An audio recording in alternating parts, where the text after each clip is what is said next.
7 ये सिर्फ एक नंबर नहीं है और थाला ये सिर्फ एक वर्ड नहीं है, ये दोनों ही है इमोशन, ये दोनों है होप। क्योंकि जब जब संकट आता है तो ये थाला और यही 7 नंबर जर्सी वाला व्यक्ति हमें उस मुसीबत से निकालता है। तो थाला इंट्रोडक्शन की कोई जरूरत नहीं है क्योंकि ये ब्रांड है, ब्रांड। और थाला सीरीज आपके लिए लेकर आ रही है एक होप, यानी वो बच्चे जो कि अपनी पढ़ाई कर रहे हैं बट उनको ऐसा लग रहा है कि हम निराश हैं, हमारी चीजें कवर नहीं हो पा रही और टाइम से हमको सब कुछ कवर करना है। तो इस थाला सीरीज में आपकी हर एक बात को सुन के, आपकी हर एक टॉपिक को, हर एक क्वेश्चन को, सब कुछ कवर करवाया जाएगा। तो ये सिर्फ 14 मिनट्स नहीं है, ये है 7+7। ये 14 नहीं है बच्चा, ये है 7+7 थाला फॉर ए रीजन। 7 मिनट में आपके कॉन्सेप्ट को क्लियर किया जाएगा और 7 मिनट में करवाया जाएगा प्रैक्टिस। तो चलिए स्टार्ट करते हैं थाला सीरीज को फटाफट फटाफट फटाफट। चैप्टर का नाम है मोशन। What is motion?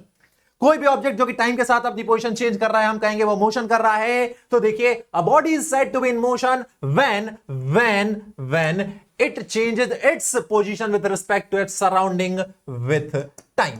आप एग्जांपल देख सकते हैं, घड़ी के कांटे का चलना, नदी का बहना, पृथ्वी का सूर्य के चारों चक्कर लगाना, ये सब मोशन के एग्जांपल है। आप देख सकते हैं, सारे नोट्स आपको मिल जाएंगे। कहां? आपको मिल जाएंगे टेलीग्राम चैनल पे।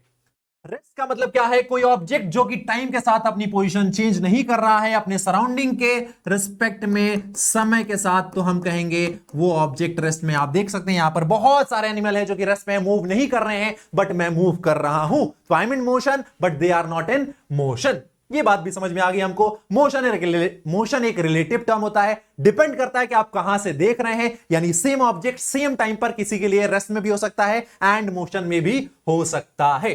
बात करें अगर मोशन की, क्योंकि आपको एग्जाम में डेफिनेशंस भी लिखनी होती हैं, तो सारी चीजें आपकी कवर करवा रहा हूं मैं। डेफिनेशन क्या होती है मोशन की, तो आप पढ़ सकते हैं, is said to be motion with time. आप पढ़ सकते हैं what is rest, object is said to be in rest if does not change its position with time. Motion relative होता है। ये सारी बातें आपको यहां पर दिख गई हैं, सब कुछ क्लियर कर लेना है।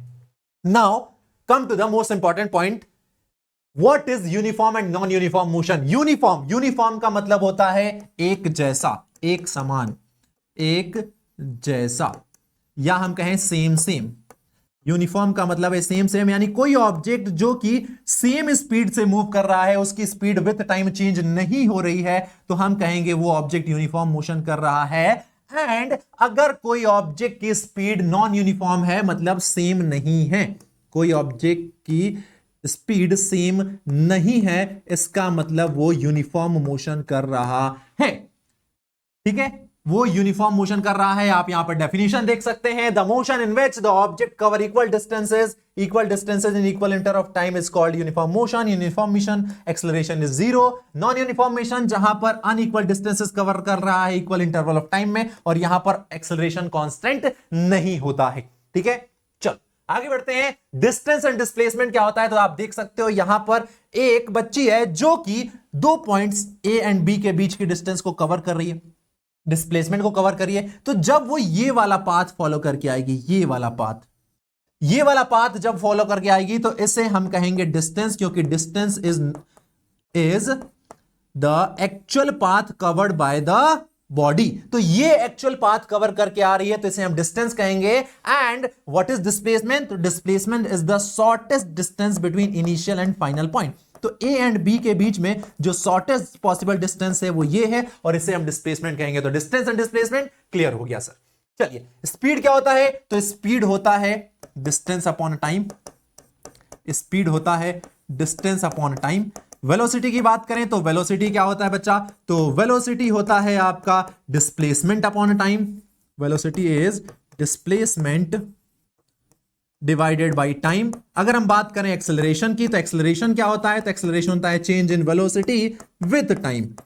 Change in velocity with time, ये आपको स्पीड, वेलोसिटी एंड एक्सेलरेशन मिल गया। What is the difference between speed and velocity? तो आप देख सकते हैं स्पीड एंड वेलोसिटी में क्या डिफरेंसेस हैं। The distance traveled by the body in unit time is called speed. The displacement covered by the body in unit time is called velocity. Speed का formula, velocity का formula, दोनों की unit की बात करें तो दोनों सेम होती हैं। स्पीड स्केलर क्वांटिटी है और जो वेलोसिटी है वो वेक्टर क्वांटिटी है। स्पीड आपका या तो 0 हो सकता है या ग्रेटर देन 1 हो सकता है, या हम कहें वेलोसिटी के बराबर या वेलोसिटी से ज्यादा हो सकता है। बट ये वेलोसिटी हमेशा स्पीड के बराबर या उससे कम होगी, कभी भी स्पीड से ज्यादा वेलोसिटी नहीं हो सकती है। Uniform and non uniform acceleration, again uniform मतलब सेम, जब कोई ऑब्जेक्ट सेम एक्सेलरेशन से मूव करता है तो हम कहेंगे वो यूनिफॉर्म एक्सेलरेशन से मूव कर रहा है, और जब कोई ऑब्जेक्ट सेम ना हो, किसी ऑब्जेक्ट का एक्सेलरेशन सेम ना हो, एक्सेलरेशन सेम ना हो, तो हम कहेंगे वो नॉन एक्सेलरेशन या हम कहें नॉन यूनिफॉर्म एक्सेलरेशन से मूव कर रहा है, यानी चेंज इन वेलोसिटी जो है वो एक समान रेट से नहीं हो रही है। ग्राफ की बात करते हैं। ग्राफ हम प्लॉट करते हैं दो क्वांटिटीज के बीच में, जिसमें एक डिपेंडेंट होती है, एक इंडिपेंडेंट होती है। अब सवाल यह आता है कि सर एक्स एक्सिस पर किस क्वांटिटी को लें, वाई एक्सिस पर किस क्वांटिटी को लें। तो जब कभी भी आप ग्राफ प्लॉट करेंगे तो दो आपके पास वेरिएबल या हम कहें दो क्वांटिटी का होना मस्ट है, तभी आप ग्राफ प्लॉट कर पाएंगे। अब जनरली हम क्या करते हैं, एक्स एक्सिस पर जो इंडिपेंडेंट वेरिएबल होता है हमारा उसे लेते हैं, और वाई एक्सिस पर हम लेते हैं अपने डिपेंडेंट वेरिएबल को। एक्स एक्सिस पर इंडिपेंडेंट और वाई एक्सिस पर डिपेंडेंट वेरिएबल को। अगर मैं बात करूं स्पीड की, तो स्पीड होता है डिस्टेंस अपॉन टाइम। अब देखो यहां पर दो चीजें हैं, distance and time. Time independent है, डिस्टेंस डिपेंडेंट है। टाइम इंडिपेंडेंट है इसलिए मैं उसे एक्स एक्सिस पर ले रहा हूं, और जो डिस्टेंस है वो डिपेंडेंट है तो मैं उसे वाई एक्सिस पर ले रहा हूं, और मैं ऐसे ग्राफ प्लॉट करूंगा। और जब हम ग्राफ प्लॉट करते हैं तो इस पर्टिकुलर चैप्टर में, इस मोशन चैप्टर में बहुत सारे ग्राफ्स होते हैं जिन पे हमें बात करनी होती है। सबसे पहले यूनिफॉर्म मोशन के लिए जब हम ग्राफ प्लॉट करते हैं, कौन सा, डिस्टेंस टाइम ग्राफ, तो उसकी जो स्लोप आती है वो एक स्ट्रेट लाइन होती है, यानी slope of a graph for uniform motion is a straight line for distance time graph। अगर हम बात करें नॉन यूनिफॉर्म मोशन की, तो आप देख सकते हैं ये क्या है, ये एक कर्व है। स्लोप नहीं होगा, यहां पर आपको एक कर्व देखने को मिलेगा। अगर ऑब्जेक्ट नॉन यूनिफॉर्म मोशन कर रहा है, अगर उसका आपको डिस्टेंस टाइम ग्राफ प्लॉट करना है तो वो कुछ ऐसा दिखाई देगा। अगर हम बात करें वेलोसिटी टाइम ग्राफ प्लॉट करना है यूनिफॉर्म मोशन का, यूनिफॉर्म मोशन यानी वेलोसिटी सेम है। यूनिफॉर्म मोशन मतलब वेलोसिटी सेम है, एक समान वेलोसिटी है, वेलोसिटी विद टाइम चेंज नहीं हो रही। और आप देख सकते हैं टाइम तो बढ़ रहा है बट वेलोसिटी जो है वो नहीं बढ़ रही है, वेलोसिटी आपकी कांस्टेंट है, सेम है। तो जब कभी भी कोई ऑब्जेक्ट यूनिफॉर्म मोशन करेगा और हमें उसका वेलोसिटी टाइम ग्राफ प्लॉट करना होगा, तो जो आपका स्लोप होगा वो हमेशा टाइम एक्सिस के पैरेलल होगा। अगर हम बात करें यूनिफॉर्मली एक्सेलरेटेड मोशन का, कोई ऑब्जेक्ट है जो कि यूनिफॉर्मली एक्सेलरेशन कर रहा है, यूनिफॉर्म एक्सेलरेशन से मोशन कर रहा है, उसका वेलोसिटी टाइम ग्राफ जब आप प्लॉट करोगे तो उसकी जो स्लोप आएगी वो होगा एक स्ट्रेट लाइन। स्ट्रेट लाइन हमेशा शो करता है यूनिफॉर्मिटी को, स्ट्रेट लाइन हमेशा शो करता है यूनिफॉर्मिटी को। तो कभी भी आप ग्राफ प्लॉट कर रहे हैं और आपसे कह रहा है कि यूनिफॉर्म मोशन के लिए करो, आंख बंद करके एक स्ट्रेट लाइन बना दो। अब देखो डिस्टेंस टाइम ग्राफ का अगर आप स्लोप निकालते हो तो आपको मिलेगा वेलोसिटी, आप वेलोसिटी टाइम ग्राफ का स्लोप निकालते हो तो आपको मिलेगा एक्सेलरेशन, आप एक्सेलरेशन टाइम ग्राफ का एरिया निकालते हो तो आपको मिलेगा वेलोसिटी, और अगर आप वेलोसिटी टाइम ग्राफ का एरिया निकालते हो तो आपको क्या मिल जाएगा, आपको मिल जाएगा डिस्प्लेसमेंट। तो अगर आपको कोई ग्राफ दिया है, कोई दूसरी क्वांटिटी पूछी है, तो आप निकाल सकते हैं। आपको अब पता चल गया कि कब स्लोप निकालना है एंड कब आपको निकालना है एरिया। डन है। ये तीन इक्वेशन होती है, equation of motion first, second and third, तीन इक्वेशन ऑफ मोशन। यहां पर कौन सा टर्म क्या होता है आपको दिख रहा है, आप आराम से देख सकते हैं। अब बात करते हैं यूनिफॉर्म सर्कुलर मोशन की। तो जब कोई ऑब्जेक्ट किसी सर्कुलर पाथ में मोशन करता है तो उसे हम सर्कुलर मोशन कहते हैं, और अगर उसकी स्पीड कांस्टेंट है और वो ऑब्जेक्ट सर्कुलर पाथ में मोशन भी कर रहा है तो हम कहेंगे यूनिफॉर्म सर्कुलर मोशन, क्योंकि वो यूनिफॉर्म स्पीड से मोशन कर रहा है। यूनिफॉर्म सर्कुलर मोशन भी क्लियर हो गया। नाउ अब बात करते हैं प्रैक्टिस की। प्रैक्टिस पे यहां पर आपको एक क्वेश्चन दिखाई दे रहा है, फटाफट क्वेश्चन पढ़ते हैं। कह रहा है a car start from rest and moves along x axis with a constant acceleration of 5 metre per second square for 8 seconds. If it then continue with a constant velocity, what distance will the car cover in 12 second since it started from the rest. Question को मैंने पढ़ा और question को पढ़ के मैं इसको एक डायग्राम के फॉर्म में रिप्रेजेंट करता हूं। ऑब्जेक्ट हमारा पॉइंट ए पे था, यहां से वो स्टार्ट होता है, ये हमारा स्टार्ट हो रहा है, और स्टार्ट हो रहा है तो रेस्ट से स्टार्ट हो रहा है, इसका मतलब इनिशियल वेलोसिटी 0 है। स्टार्ट होके वो 8 सेकंड्स तक मूव करता है with an acceleration of 5 metre per second square, और उसके बाद वो मान लेते हैं कि पॉइंट बी पर पहुंच गया। इसके बाद इसकी जो वेलोसिटी है वो कांस्टेंट हो जाती है, वेलोसिटी जो है वो कांस्टेंट हो जाती है, और वो अगले 4 सेकंड्स तक और मूव करता है, अगले 4 सेकंड्स तक मूव करता है और पहुंच जाता है पॉइंट सी पर, क्योंकि टोटल टाइम दिया है 12 सेकंड्स। अब हमसे पूछा है कि ये जो डिस्टेंस है ए से सी तक की, ये डिस्टेंस कितनी है, ये डिस्टेंस कितनी है, ये हम निकाल सकते हैं। दो पार्ट्स में निकालेंगे, पहले ए से बी के बीच की डिस्टेंस निकालेंगे, हमारे पास टाइम, एक्सेलरेशन, इनिशियल वेलोसिटी है। और अगर ये तीनों चीजें हैं तो हम क्या करेंगे, हम निकाल सकते हैं। जी हां, निकाल सकते हैं। कैसे, तो देखो S बराबर UT plus half eighty square, लगा देते हैं फॉर्मूला। इनिशियल वेलोसिटी 0 है, ये वाला टर्म 0 हो गया, ये हो गया 1/2 इंटू एक्सेलरेशन कितना है, एक्सेलरेशन है हमारा 5 और टाइम कितना है 8, तो 8 का स्क्वायर। ये S हो गया हमारा 1/2 इंटू 5 इंटू 8 का स्क्वायर 64, और ये हो गया S is equal to 32 into 5।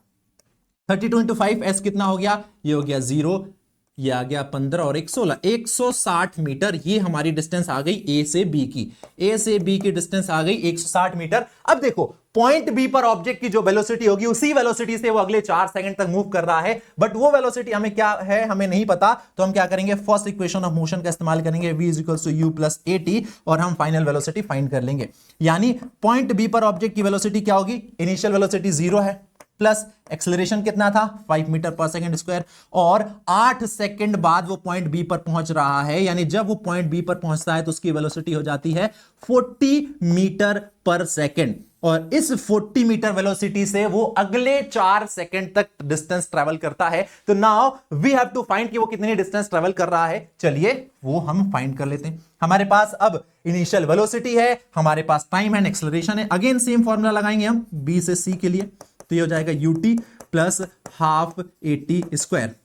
अब यहां पर इनिशियल वेलोसिटी बी पॉइंट पर कितनी हो गई है, 40 हो गई है, तो 40 टाइम कितना है 4 सेकंड, प्लस 1/2 एक्सेलरेशन है 5 और ये है 4, तो 4 का स्क्वायर, ये हो गया 4 160 प्लस 1/2 इंटू 5, 4 का स्क्वायर 16, ये हो गया 160 प्लस 8 इंटू 5, 8 इंटू 5, और ये हो गया 160, और 8 इंटू 5 कितना होता है 8 पंजे 40, और ये हो गया आपका 200 metre.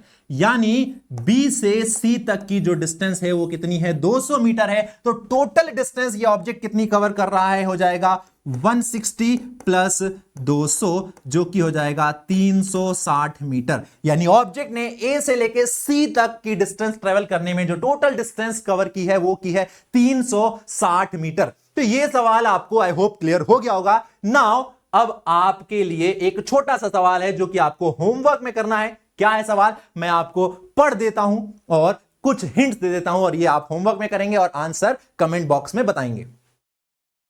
An object is dropped from rest at a height of 150 meter and simultaneously another object is dropped from rest at a height of 100 meter. What is the difference in their height after 2 seconds? If both the objects drop with same acceleration, how does the differences in height vary with time? Okay, देखो ये एक object है,